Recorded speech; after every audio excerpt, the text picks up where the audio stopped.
किसी ने बड़ी कमाल की बात कही है कि जरा संभल कर चलें, क्योंकि अक्सर तारीफों के पुल के नीचे मतलब की नदी बहती है। माय एफएम से मैं हूं आरजे कार्तिक, लेकर आया हूं आपके लिए एक छोटी सी कहानी। एक बार एक राज्य में जहां बड़ी खुशहाली थी, उसके राजा के बारे में दूर दूर तक चर्चा की जाती थी।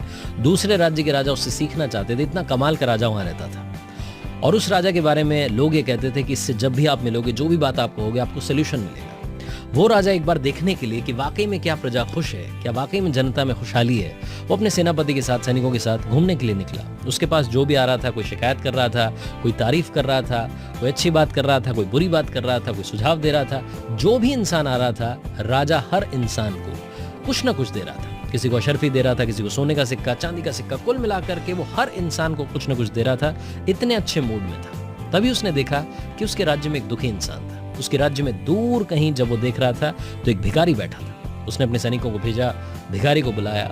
राजा ने सोचा कि क्यों ना इसको एक सोने का सिक्का देते हैं, ये मेहनत करेगा, कुछ ना कुछ करेगा, इसकी जिंदगी ठीक हो जाएगी। भिखारी पास में आया तो राजा ने उसको एक सोने का सिक्का दे दिया। भिखारी ने जब सोने का सिक्का देखा तो बड़ा खुश हुआ। भिखारी की जिंदगी में उसने कभी सोने का सिक्का नहीं देखा था। वो वापस वहीं जाकर के बैठ गया जहां बैठा था और उस सोने के सिक्के को जोर जोर से उछालने लगा। एक्साइटमेंट बहुत ज्यादा था, इतना तेज उछाला कि वो सोने का सिक्का जाकर के नाली में गिर गया। राजा ये सब देख रहा था। राजा को लगा कि ये तो गलत हो गया। भिखारी का एक्साइटमेंट वो समझ सकता था कि हाँ भाई, भिखारी जो है उत्साहित था। उत्साह में वो नाली में चला गया सिक्का। अब भिखारी जो था नाली में हाथ डाल करके सिक्का ढूंढने लगा। बहुत देर तक ढूंढता रहा। राजा इस बीच में लोगों से बात करता रहा। राजा को लगा कि क्यों ना एक बार फिर से बुलाया जाए और एक और सोने का सिक्का दिया जाए। सेनापति को भेजा, आपकी बार उसको बुलाया, भिखारी को एक और सोने का सिक्का दिया। भिखारी गया, सोने का सिक्का अब की बार उसने अपनी जो कुर्ता फटा सा था उसकी जेब में रख लिया और फिर से वो नाली में सिक्का जो गिर गया था पहले, उसे ढूंढने लग गया। राजा फिर से ये सब देख रहा था। राजा को लगा कि शायद हो सकता है एक सिक्के से बात नहीं बनेगी, इसको शायद 2 सिक्के चाहिए। फिर से उसने सैनिक को भेजा, फिर से भिखारी को बुलाया, एक और सोने का सिक्का दिया। भिखारी फिर गया, अब की बार उसके पास 2 सोने के सिक्के थे। फिर से भिखारी नाली में वो सिक्का जो पहली बार गिरा था उसे ढूंढने लग गया।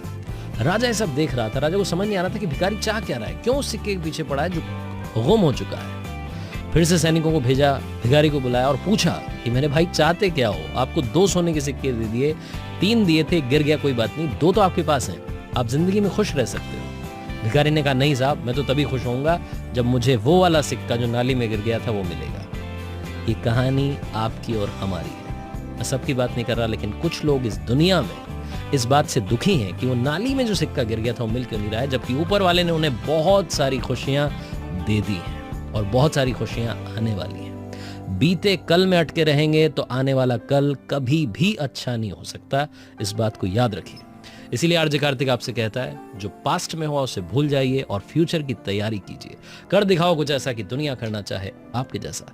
याद रखिए, अगर आप कुछ अच्छा सुन रहे हैं तो आप माय एफएम सुन रहे हैं। हर सोमवार सुबह 9:30 बजे मेरे पेज पर एक नई कहानी। चलो आज कुछ अच्छा सुनते हैं।